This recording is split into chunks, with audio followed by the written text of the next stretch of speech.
Hello નમસ્કાર વિદ્યાર્થી મિત્રો, વૈદ ડિજિટલ એજ્યુકેશનમાં આપનું હાર્દિક સ્વાગત છે। આજે આપણે ધોરણ 7 વિષય વિજ્ઞાન પ્રકરણ નંબર 5 જેની સ્વ અધ્યયન પોથીનું 100% ટાઈપિંગ સાથે સંપૂર્ણ સોલ્યુશન જોવાના છીએ। તો ખાસ વિદ્યાર્થી મિત્રો, ચેનલમાં પ્રથમ વખત હોય તો ચેનલ સબસ્ક્રાઇબ કરો, બાજુમાં બેલ આઇકનને પ્રેસ કરો જેથી તમને અવનવા વિડીયોની માહિતી નોટિફિકેશન મળી શકે। વિડીયો લાઈક કરો, તમારા મિત્રો દોસ્તોને શેર કરો। તો પાંચમું ચેપ્ટર છે ભૌતિક અને રાસાયણિક ફેરફારો।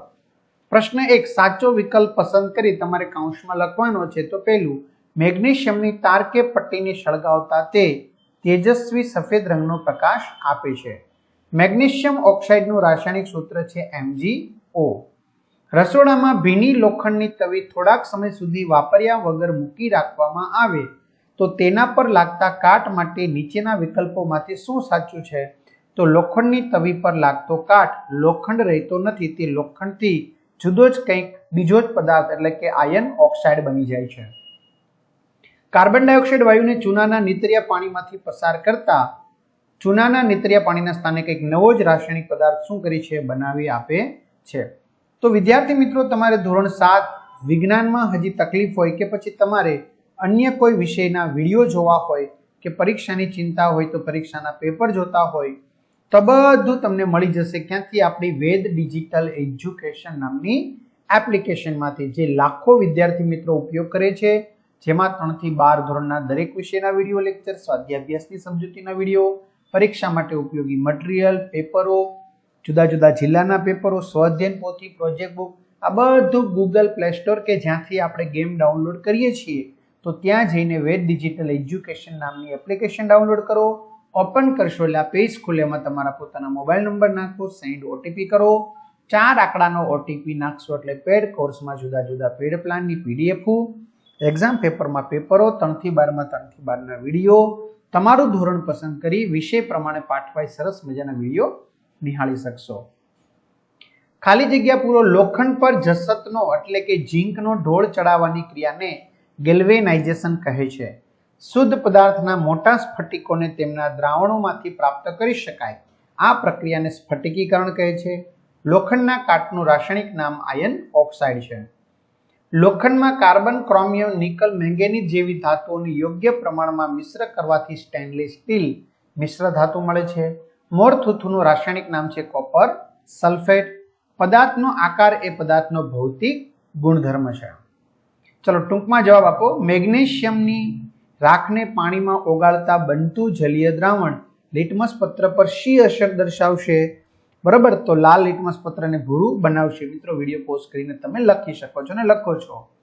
વાતાવરણમાં આવેલા કયા વાયુના કારણે આપણે પારજાંબલી કિરણોથી બચી શકાય છે? ઓઝોન વાયુને।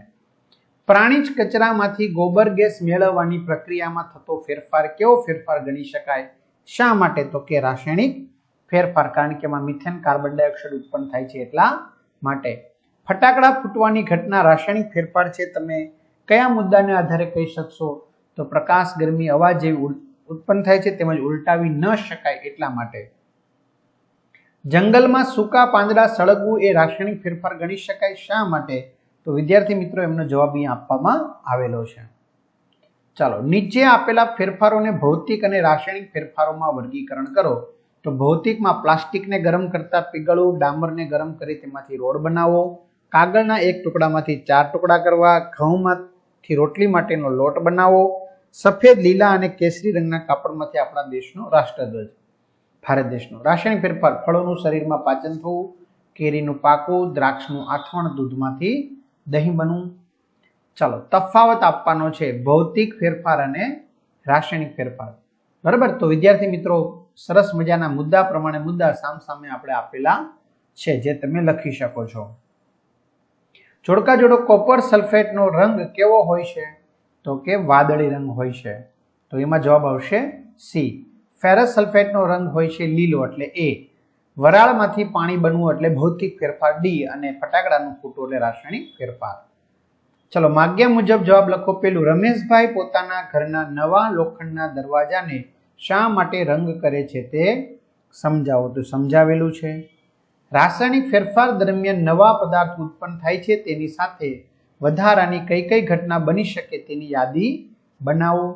એ પણ વિડીયો પોઝ કરીને લખી શકો છો.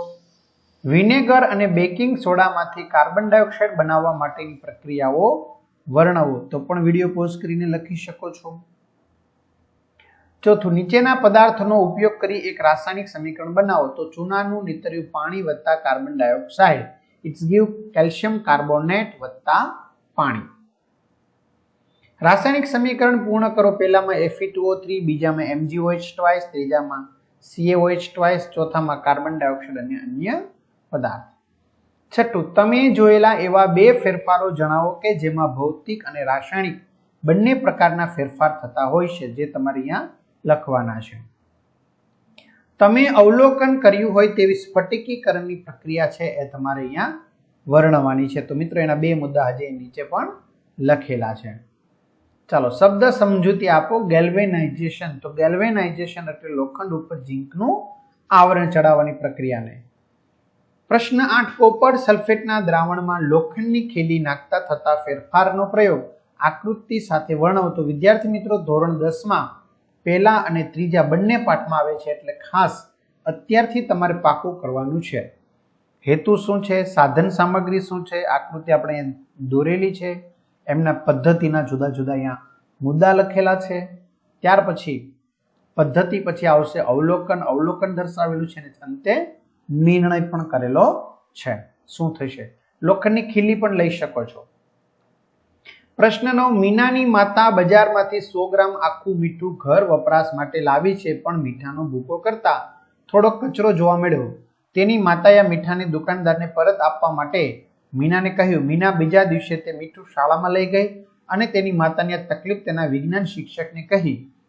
વિજ્ઞાન શિક્ષકે આ મીઠાને કોઈ પ્રક્રિયા દ્વારા શુદ્ધ કરીને મીનાને પરત આપ્યું. તો વિજ્ઞાન શિક્ષકે મીઠું શુદ્ધ કરવા કરેલી પ્રક્રિયાનું તબક્કાવાર વર્ણન કરો. તો વિદ્યાર્થી મિત્રો કઈ પ્રક્રિયા હશે? સ્ફટિકીકરણ. Very good.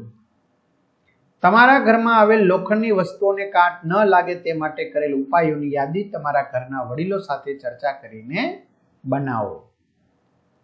ત્યારબાદ તમારી આસપાસ જોવા મળતા ભૌતિક ફેરફારોની શું કરવાની છે? યાદી તૈયાર કરવાની છે. તો આપેલી છે. તમારી આસપાસ જોવા મળતા રાસાયણિક ફેરફારોની યાદી તૈયાર કરો. તો એ પણ અહીંયા વિદ્યાર્થી મિત્રો આપેલી છે. ત્યાર પછી એસિડિક પદાર્થો એ ભીના ભૂરા લિટમસ પત્રના રંગમાં ફેરફાર કરીને લાલ રંગનો થાય છે.